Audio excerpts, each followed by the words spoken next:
Hello and welcome to this new video on how you can delete TikTok accounts. If you are new, subscribe, press the notification bell icon so you can miss any of our further videos, and let's get started. So firstly, you need to open the TikTok application. It is available in both Play Store as well as the App Store. And when the application is open, you just need to look at the bottom navigation bar.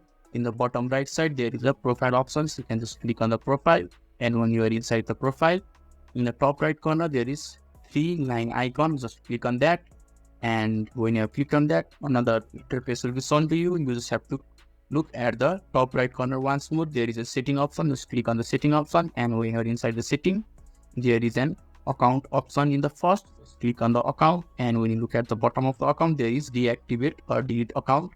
So you just have to click on that, and another interface will be shown right in front of you, and there are two options for you to deactivate account or delete account permanently. You can just click on delete account permanently and give them a reason for leaving and follow through the process.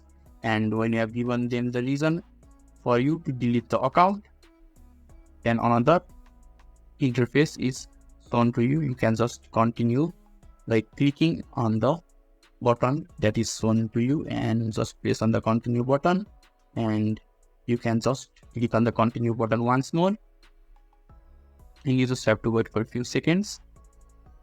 And now you need to enter your password of your TikTok account, and when you have entered your password, you will be able to delete the account by clicking on the delete account button that is shown in the screen. So this is how you can easily delete TikTok accounts. So if this video has helpful to you, give a thumbs up button. Thank you.